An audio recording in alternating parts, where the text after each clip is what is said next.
Of course, he notes, we can be affected by external events, but we will be swayed by them only to the extent of our understanding of the power of thought. He gives the example of two men he knew who both, when young, lost their hard-won savings. The first fell into deep despondency and regret, while the other told himself that worry won't bring it back, but hard work will. Throwing himself into his work with great vigor, he was quickly able to eclipse his former worth. The other man continued to mourn his loss and his bad luck, which, duly, snowballed into even worse circumstances. To one the loss was a blessing, to the other a curse. Allen observes, "If circumstances had the power to bless or harm, they would bless and harm all men alike.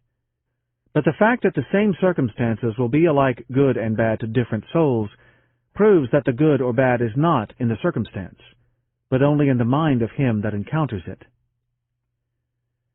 This is not just metaphysical theory.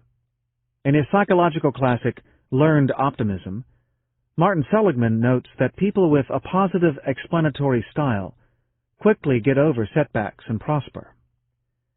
Crucially, optimism, which is essentially choosing to think in a certain way despite current reality, can be learned and often makes all the difference to a person's career success or failure. To progress, fill your current position. In the chapter, The Way Out of Undesirable Conditions, Allen expounds further on the workings of universal law. Cease to be a complainer, he says, because the more you complain, the tighter the chains that bind you become. The route to a better life is not through complaining, but through finding ways to deliver service and provide love. If you're not totally pleased with your current circumstances, the secret to your release is to make the best of what you have now. You can't move on to something better without having fulfilled what is expected of you in the current position.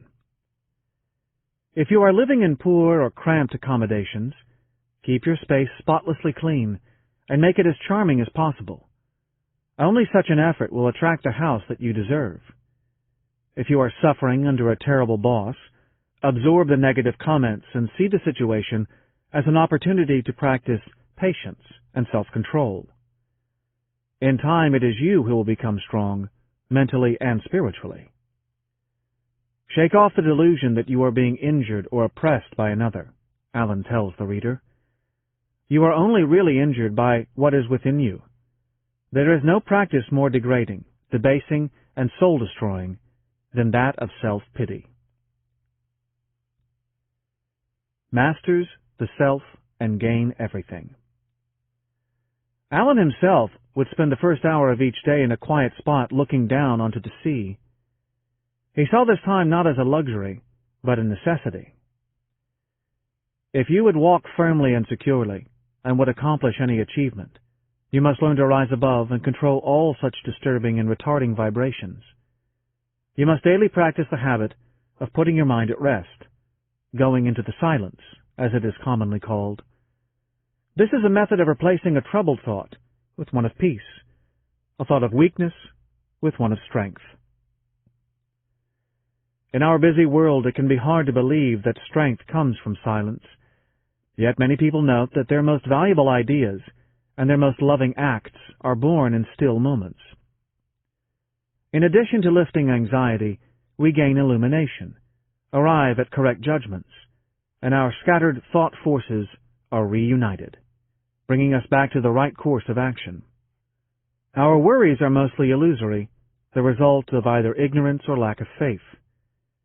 In collecting our thoughts, we can avoid being enslaved by our changing moods and the need to control other people.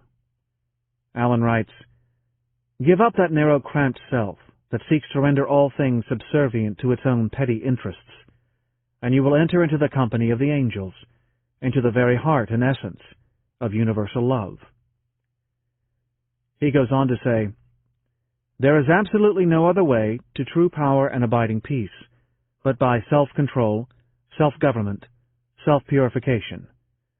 To be at the mercy of your disposition is to be impotent, unhappy, and of little real use in the world."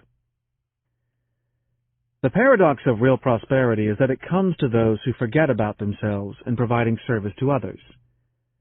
As they become highly valued, they are showered not only with money, but with love. Anyone can gain wealth if they try hard enough, but prosperity and peace of mind only arrive at the door of people who have first mastered themselves. You can pursue wealth directly, but it is wiser to perfect yourself by providing service. Even in the midst of riches, you will remain virtuous, seeing yourself less as an owner than as a steward of divine abundance. Allen affirms, "The way to true riches is to enrich the soul by the acquisition of virtue. Outside of real heart virtue, there is neither prosperity nor power, but only the appearances of these." Final comments. It is fitting that Allen's book is the first among the 50 presented here, as it takes us to the very foundation of wealth and success, personal character. Aristotle said, "The hardest victory is the victory over self, but it is a victory that enables you to win in all other aspects of life." The early Protestant merchants created fortunes because they had gold-plated reputations for honesty. The trust bestowed on them was the result of constant refinement of personal attributes that they believed were required of them by God. Yet you do not need religious faith to understand that the greater your moral depth and courage, the more you stand out from your peers. Money alone can make you financially rich, but to be both rich and happy, you must be able to live easily within yourself. No work on refining your virtues, honesty, diligence, sympathy, and so on, is ever a waste, either in a spiritual or a material sense. The more abundant such qualities, the more easily riches are attracted to you, compared to people who only chase short-term gain. In its emphasis on the power of the mind to create circumstances and with its metaphysical underpinnings, The Path to Prosperity was a forerunner of books such as The Secret, and has been an important influence in the self-development field. At only 30 pages, it is a little treasure, even more so because it can be acquired free from the Internet. James Allen. Allen was born in Leicester, England in 1864. At 15, he was forced to leave school and work in factories when his father, who had left for the United States to find work with the intention of then bringing his family over, was robbed and murdered. Allen was employed with several British manufacturing firms until 1902, when he began to write full-time. Moving to the coastal town of Ilfracombe in Devon, Allen settled down to a quiet life of reading, writing, gardening, and meditation. In a decade, he wrote 19 books, The Path of Prosperity being the second. Others include From Poverty to Power, Byways of Blessedness, The Life Triumphant, and 8 Pillars of Prosperity. Allen died in 1912.